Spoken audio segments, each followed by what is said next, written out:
আগামীকাল সঞ্জয় রায়ের ফাঁসির রায় ঘোষণা হতে পারে, কিন্তু গদি media, social media, IT cell, BJP, CPM এবং কিছু আন্দোলনকারী পাবলিক তারা বলতে চাইছে সঞ্জয় রায়কে ফাঁসানো হয়েছে। তথ্য প্রমাণ সবকিছু বৈজ্ঞানিক তথ্য প্রমাণ, এমনি কারো মুখের কথা নয়। যেভাবে আপনারা বলছেন সঞ্জয় রায় নয় অন্য কেউ বা সঞ্জয় রায়ের সাথে অন্য কেউ ছিল, এই সমস্ত গালগল্পর পক্ষে কোনো তথ্য প্রমাণ আপনাদের কাছে নেই, শুধুমাত্র অনুমান, ধারণা। তো এই বিষয় নিয়ে লাগাতার বহু ভিডিও করেছি, বহু ভিডিওতে তার সমস্ত তথ্য প্রমাণ দিয়ে প্রথম দিন থেকে আমি ভিডিও করেছি। অনেকে শোনার চেষ্টা করেছেন, বুঝেছেন, অনেকে বোঝেননি, অনেকে এখনো গাজোয়ারি করে সোশ্যাল মিডিয়ায় লিখছেন যে বলির পাঠা করা হলো সঞ্জয় রায়কে। সত্যি কি তাই? তো এই বিষয় নিয়ে গতকাল যে রায় আপাতত পোস্টপন্ড হয়েছে, যেটা সোমবারে হবে, এটা নিয়ে সোশ্যাল মিডিয়ায় বা বিভিন্ন আন্দোলনকারীদের বক্তব্য এমনটা যে সঞ্জয় রায়কে ফাঁসানো হয়েছে, সঞ্জয় রায় তার কোনো আত্মীয় হয় তাদের। কি বলছেন এই বিষয় নিয়ে? দেবাংশু ভট্টাচার্য, তৃণমূলের তরুণ তুর্কি নেতা, একদম চাঁচা ছোলা ভাষায় কিছুটা উত্তেজিত হয়ে কি বক্তব্য রেখেছেন, সম্পূর্ণ বক্তব্য দেখবেন এবং ব্যাপক শেয়ার করবেন। আর আমার চ্যানেল বং নিউজ লাইভ অবশ্যই সাবস্ক্রাইব করুন। কি মজার ব্যাপার হচ্ছে বলুন তো, একজন দোষী সাব্যস্ত হচ্ছে আর টেলিভিশন চ্যানেল চালালে মনে হচ্ছে, টেলিভিশন চ্যানেলের বিতর্ক সভা দেখলে মনে হচ্ছে, কিছু পোর্টাল দেখলে মনে হচ্ছে, কিছু বুদ্ধিজীবীদের বক্তব্য শুনলে মনে হচ্ছে, কিছু বিশ্লেষকদের বক্তব্য শুনলে মনে হচ্ছে যে সঞ্জয় তাদের কোনো আত্মীয় হয়, সেই আত্মীয় সাজা পেয়ে গেল, কদিন পরে তার ফাঁসি হয়ে যাবে। কি দুঃখ, কি দুঃখ, কেঁদে রুদালি ভাসাচ্ছেন। একটা জিনিস খেয়াল রাখুন, প্রত্যেকের জানার দরকার, তারপর আমি ভিডিওর আসল বক্তব্যে আসছি। কি বক্তব্য? প্রথম দিকে যখন সঞ্জয় রায়কে কলকাতা পুলিশ অ্যারেস্ট করে, কি বলা হচ্ছিল? না না, সঞ্জয়ের কোনো দোষই নেই, ওকে বলির পাঠা করা হচ্ছে, বেকসুর, কিচ্ছু হয়নি। সেই মানুষগুলি আজকে কি বলছেন? না, সঞ্জয় গ্রেপ্তার দোষী সাব্যস্ত হয়েছে, তার মানে নিশ্চয়ই তথ্য প্রমাণ এনাফ রয়েছে, দোষী সাব্যস্ত হয়েছে। কিন্তু সঞ্জয় ছাড়া আর কারা? মানে প্রথম স্ট্যান্ড থেকে তারা সরে এলো, এখন আর সঞ্জয়কে তারা বলতে পারছেন না নির্দোষ, এখন তারা মেনে নিচ্ছেন দোষী। যদি দোষী হয়েই থাকে, তাহলে কলকাতা পুলিশ যখন সঞ্জয় রায়কে অ্যারেস্ট করেছিল, তখন এই মানুষগুলো চেঁচাচ্ছিল কেন? এই মানুষগুলো বলছিল কেন সঞ্জয়কে অকারণ ফাঁসানো হয়েছে? এনাদের সবার বক্তব্য হয়েছে, সঞ্জয় তো পরে নিজেকে দাবি করেছে যে আমি নির্দোষ, আমায় ফাঁসানো হয়েছে। পৃথিবীর কোন চোর স্বীকার করে সে চোর? পৃথিবীর কোন খুনি স্বীকার করে সে খুনি? পৃথিবীর কোন ডাকাত স্বীকার করে সে ডাকাত? পৃথিবীর কোন রেপিস্ট স্বীকার করে সে রেপিস্ট? প্রথমে সঞ্জয় কোনো লয়ার পায়নি, কলকাতা পুলিশের চাপের কাছে, কলকাতা পুলিশের ইন্টারোগেশনের কাছে সে তার দোষ স্বীকার করেছিল। পরবর্তীকালে এখন সিবিআই এর কাছে যায় এবং ও যখন একটা লয়ার পায়, সেই লয়ার সঞ্জয়কে বুঝিয়েছে যে ভাই, তোমার পক্ষে বাইরে একটা আবহাওয়া তৈরির চেষ্টা চলছে একাংশ সংবাদ মাধ্যম, একাংশ পলিটিক্যাল পার্টি, একাংশ পলিটিক্যাল ফোর্স, বুদ্ধিজীবীদের ফোর্স দ্বারা তোমার প্রতি সিম্পাথি তৈরি করার চেষ্টা হচ্ছে। ফলে এখন যদি তুমি মুখ ফুটে বলো তোমার ফাঁসানো হয়েছে, তাহলে পাবলিকের হতেও পারে মানসিকতা তোমার পক্ষে যায়। তো সেটা বলা হয়েছে, সেটা বোঝানো হয়েছে, মিডিয়াকে খাওয়ানোর জন্য, মিডিয়াতে স্টোরি দেওয়ার জন্য সঞ্জয় রায়কে দিয়ে তার লয়ার এটা বলিয়েছে। কারণ সঞ্জয় রায় ছাড়া তো কোনো বাঁচার উপায় নেই, একমাত্র উপায় এটাই। কিন্তু আজকে কেন আদালত তাকে দোষী সাব্যস্ত করলো? সিবিআই এতদিনের তদন্ত, কলকাতা পুলিশ যাকে দুদিনের মাথায় গ্রেফতার, 12 ঘন্টায় গ্রেফতার করেছিল, সিবিআই এতগুলো মাস, আগস্টের পর থেকে সেপ্টেম্বর, অক্টোবর, নভেম্বর, ডিসেম্বর, জানুয়ারি, 5 মাস তদন্ত করার পর কলকাতা পুলিশের 12 ঘন্টা তদন্তে শিলমোহর দিয়ে বললো হ্যাঁ সঞ্জয়ই দোষী। কেন? যে ডিএনএ স্যাম্পেল কালেক্ট করা হয়েছিল, যে ডিএনএ স্যাম্পেল আমাদের নির্যাতিতা বোনের গোপনাঙ্গের কাছে পাওয়া গিয়েছিল, যে ছোট পিউবিক হেয়ারের স্যাম্পেল পাওয়া গিয়েছিল, এমনকি সঞ্জয় রায়ের শরীরে যে নখের দাগ, আঁচড়ের দাগ, সেই আঁচড়ের দাগের সাথে নির্যাতিতার ডিএনএ মিলে গিয়েছে। নির্যাতিতার শরীরে যে পিউবিক হেয়ার পাওয়া গিয়েছে, তার সঙ্গে সঞ্জয় রায়ের ডিএনএ মিলে গিয়েছে। কাউকে ফাঁসানো হলে কারোর পিউবিক হেয়ার নিয়ে কারোর গোপনাঙ্গে পুট করা যায়, এই সমস্ত নোংরা গল্প বলে আপনারা ওই বোনটার অসম্মান করেননি দিনের পর দিন। পা 180 ডিগ্রি মোড়ানো ছিল। মোদ্দা কথা, সংবাদ মাধ্যমগুলো আজকে যে দাবি করছে, আবার একই বক্তব্য, সঞ্জয় তো হলো, সঞ্জয় ছাড়া আর কে? কেউই বিশ্বাস করতে চাইছেন না ওটা সঞ্জয় একা করতে পারে। কেন বিশ্বাস করতে চাইছেন না? কোন তথ্যের ভিত্তিতে? কটা রেপ নিজেরা চোখের সামনে দেখেছেন যে সেটা দেখার পর আপনাদের এক্সপিরিয়েন্স থেকে আপনারা বলছেন এটা একা একজন করতে পারে না? এমন বলছেন প্রত্যেকে যেন রেপ স্পেশালিস্ট হয়ে গিয়েছেন। কই, আমরা তো বলিনি প্রথম দিন থেকে যে হ্যাঁ সঞ্জয় একাই করেছে। কিন্তু জোর করে কোনো কিছুকে যদি চাপিয়ে দেওয়ার চেষ্টা হয়, তাহলে তো মুখ খুলতেই হয় মশাই। কিসের দ্বারা প্রমাণ হয়েছে সঞ্জয় একা করেনি? কি জিনিস প্রমাণ করেছে? কোন তথ্য প্রমাণের দ্বারা এটা প্রমাণিত হয়েছে? উল্টে সিবিআই তার চার্জশিটে এটা উল্লেখ করা আছে যে একার দ্বারাও এই অপরাধ ঘটানো সম্ভব। এটা বিশেষজ্ঞদের রিপোর্টে জেনে সিবিআই বলেছে একার দ্বারাও এটা ঘটানো সম্ভব। যারা বলছিলেন একার দ্বারা এটা সম্ভব না, কিসের ভিত্তিতে এই তত্ত্ব তৈরি হয়েছিল? শরীরের এতগুলো হাড় ভাঙা, পা 180 ডিগ্রি মোড়ানো, চোখ দিয়ে রক্ত বেরিয়েছিল। All of this war fake news. সব। কে দেখেছে চোখ দিয়ে রক্ত বেরোনো? কে? বডিটা আপনারা কেউ দেখেছেন? বডিটার ছড়িয়ে ছিটিয়ে পড়ে রয়েছে, নীল একটা কাপড় ঢাকা দেওয়া, ওইটুকুনি ছবি সোশ্যাল মিডিয়াতে ভাইরাল হয়েছিল, হোয়াটসঅ্যাপে ঘুরেছিল। এর বাইরে কেউ নির্যাতিতার চোখ দিয়ে রক্ত বেরিয়েছে, তার পা 180 ডিগ্রি ঘোরানো, তার শরীরে এতগুলো হাড় ভাঙা, কোথা থেকে জানা গিয়েছে? হাউ? মানে একটু বুদ্ধি দিয়ে ভাবুন। ওই বডিটা পুলিশ উদ্ধার করে পোস্টমর্টম হয়েছে। পোস্টমর্টমের রিপোর্ট বলছে শরীরের কোনো হাড় ভাঙা ছিল না। যারা বলছেন শরীরের হাড় ভাঙা ছিল, এই তত্ত্ব যারা ছড়িয়েছেন, তারা কোথা থেকে জেনেছেন? তাই তো জানার কথা নয়, কারণ এই বডির সামনে তারা কেউ জাননি, তারা পোস্টমর্টমের সময় উপস্থিত ছিলেন না। তাহলে এই গল্পগুলো মার্কেটে আনলো কারা? এই গল্পের সোর্স কি? আপনি যখন কোনো কিছু বিশ্বাস করছেন তার সোর্স খোঁজার চেষ্টা করবেন তো। যারা এই গল্প বানিয়েছে চোখ দিয়ে রক্ত বেরিয়েছিল, যারা এই গল্প বানিয়েছে শরীরের হাড় ভাঙা ছিল, তারা কোথা থেকে জেনেছেন? এবার মার্কেটে আপনি যখন মিথ্যা একটা বেস তৈরি করে দেবেন যে শরীরের না 30টা হাড় ভাঙা ছিল, এই বেসটা যদি আপনি স্ট্রং কংক্রিট দিয়ে তৈরি করতে পারেন, তাহলে তার উপরে আপনি পিলার তৈরি করতে পারবেন। যেমন বাড়ি তৈরি করার আগে ভিত তৈরি করতে হয়, ভিতের উপরে পিলার, পিলারের উপরে ছাদ, এইভাবে একের পর এক বিল্ডিং হয়। কিন্তু ভিত যদি স্ট্রং না হয়, পিলার দাঁড়াবে না। তাই এই মিথ্যা রটনার, ফেক নিউজের বিল্ডিং দাঁড় করানোর জন্য, ইমারত দাঁড় করানোর জন্য একটা ভিত তৈরি করা হলো। ভিতটা কি? চোখ দিয়ে রক্ত বেরিয়েছিল, 180 ডিগ্রি পা ঘোরা ছিল, 150 গ্রাম সিমেন্ট পাওয়া গেছে, শরীরের 30টার উপরে হাড় ভাঙা ছিল। এই মিথ্যাগুলো কেন ছড়ানো হলো? These war base. এই মিথ্যাগুলো যখনই মানুষকে বিশ্বাস করিয়ে দেওয়া গেল, তার উপরে ইমারতটা তৈরি করা গেল। সুতরাং সঞ্জয় একা নয়, কারণ একা একজন মানুষ এতগুলো হাড় ভাঙতে পারে না, একা একজন মানুষের অত্যাচারে চোখ দিয়ে রক্ত বেরোতে পারে না, একা একজন মানুষের 150 গ্রাম ডিএনএ হয় না। অথচ পরবর্তীকালে জানা গেল সব ফেক, সব ফেক, সব কটা মিথ্যা খবর। সিবিআই পরবর্তীকালে চার্জশিটে পর্যন্ত প্রমাণ হয়ে গেছে। আচ্ছা, আমাকে একটা কথা বলুন তো, সঞ্জয় ছাড়াও আরো লোক থাকতে পারে, আরো লোক আছে, এই যেটাকে বিশ্বাসে প্রমাণ করে দেওয়া হলো, কিসের উপর ডিপেন্ড করে? কোন তথ্যের ভিত্তিতে?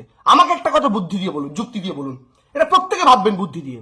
নাম্বার 1, যদি দুটো পয়েন্ট, যদি সঞ্জয়কে দিয়ে এটা করানো হয়ে থাকে, ঠিক আছে, তাহলে সঞ্জয় এতদিন সিবিআই হেফাজতে আছে। সঞ্জয় নিশ্চয়ই সিবিআই কে বলার কথা যে আমাকে এই ব্যক্তি নির্দেশ দিয়েছিল তাই আমি করেছি, সেই ব্যক্তি আমাকে ফোনে নির্দেশ দিয়েছিল, কিংবা সেই ব্যক্তি আমাকে ডেকে নির্দেশ দিয়েছিল, এই তথ্যগুলো দেবে। ধরুন আমি বললাম যে আমাকে গত 11ই ডিসেম্বর মুকুল রায় ফোন করেছিলেন, বলেছিলেন দেবাংশু কাঁচরাপাড়ায় গিয়ে একটা বোম মেরে এসো। আমি ফেসে গিয়ে, ধরুন কোথাও বোম মেরেছি আমি, তারপর ফেসে গেছি, এই দাবিটা করলাম। অথবা মুকুল রায় আমাকে তার বাড়িতে, আমি এক্সাম্পল হিসেবে মুকুল রায় বলছি, ধরুন মুকুল রায় আমাকে তার বাড়িতে ডেকে নির্দেশ দিয়েছিলেন যে দেবাংশু বোমটা মারো। দুটোর মধ্যে একটা হবে, কেউ কোনোভাবে তোমার কাছে নির্দেশ এসছে। ধরুন আমি এটা বললাম আদালতে, সিবিআই এর কাছে, সিবিআই কি করবে? আগে প্রথম আমার কাছে যদি ফোনে নির্দেশ এসে থাকে, তাহলে আমার কল রেকর্ডিং চেক হবে, যেটা সার্ভিস প্রোভাইডারের কাছে আছে। আর যদি না হয়ে থাকে, আমাকে ডেকে করে থাকে, এবার আমাকে তাহলে বলতে হবে কোন ডেটে আমায় ডেকেছিল। ধরুন আমি একটা তারিখ বললাম, এত তারিখ। এবার সিবিআই চেক করবে ওই তারিখে আমার মোবাইল ফোনের টাওয়ার লোকেশন কি আদৌ ওখানে। যেই মুহূর্তটা বেরিয়ে যাবে আমি আদৌ ওখানে ছিলাম কি ছিলাম না, তখনই প্রমাণ হয়ে যাবে সত্যি বলছি কি মিথ্যা বলছি, হবে তো।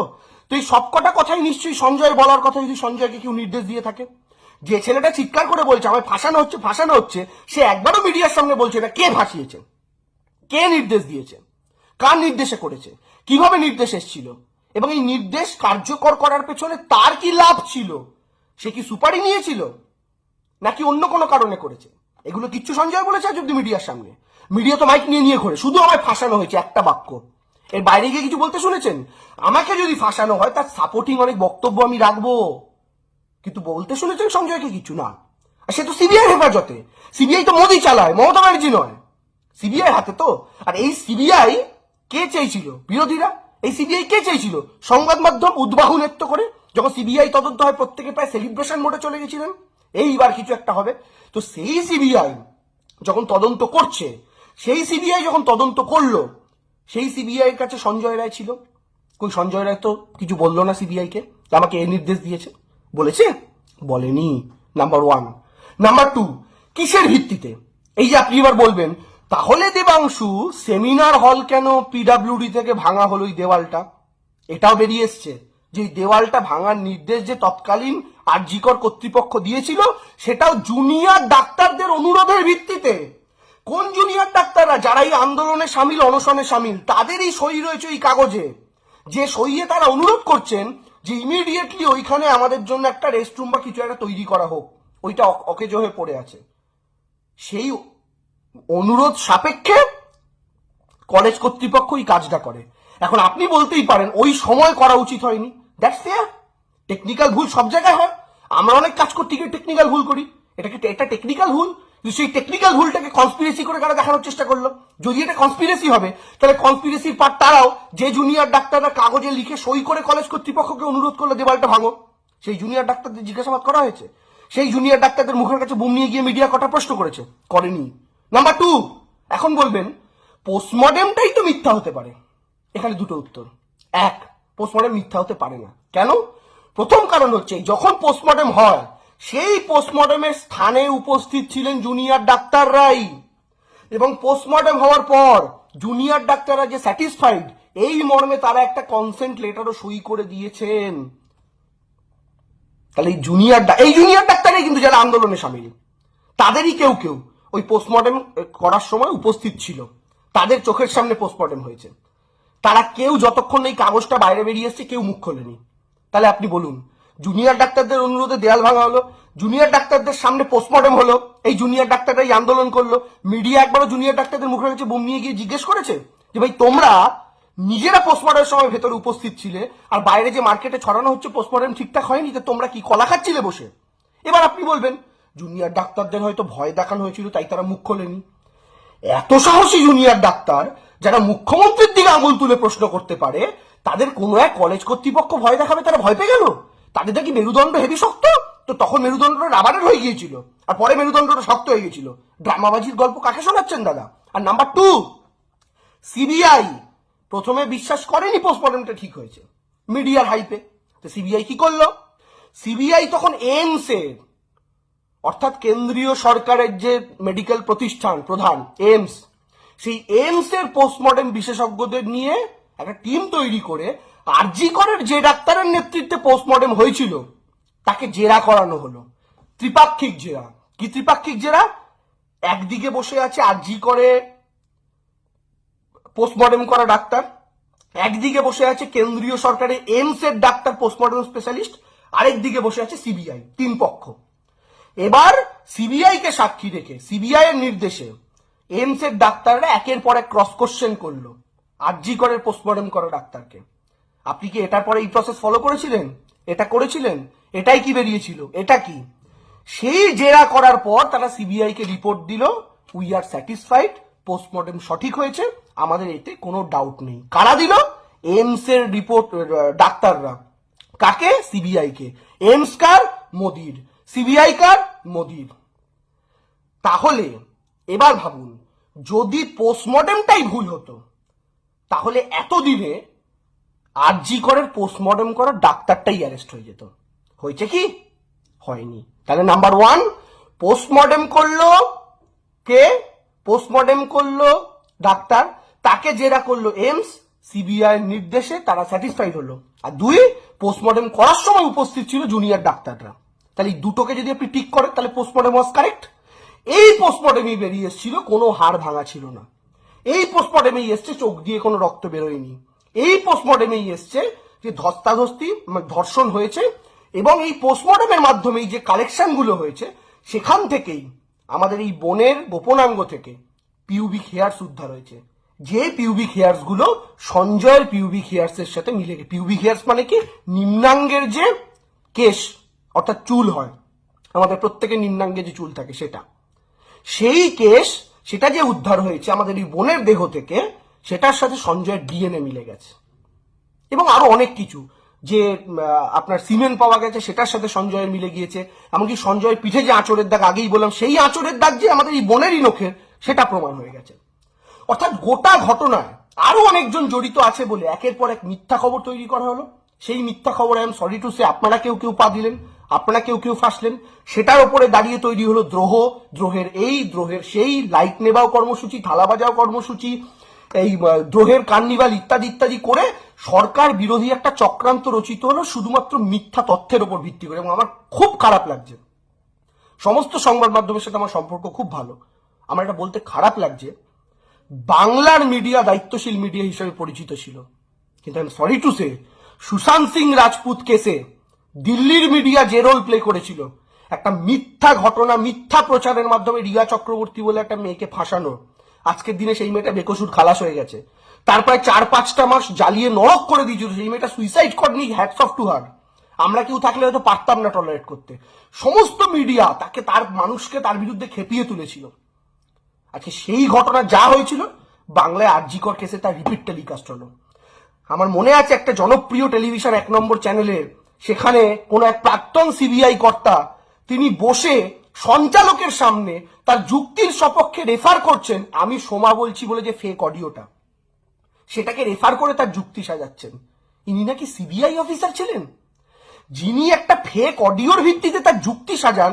একবার তো প্রশ্নটা করলেন না যারা এই ফেক অডিওগুলো তৈরি করেছে, জানো তো এই হয়েছে, ওর বন্ধুরা সব ছিল, এই ছিল, এরম ভাবে পা ভাঙা ছিল, এই যে অডিওগুলো ভাইরাল হয়েছে, আপনাদের মনে একবারও প্রশ্ন জাগলো না যে এই অডিও যারা তৈরি করলো তারা কি করে জানলো?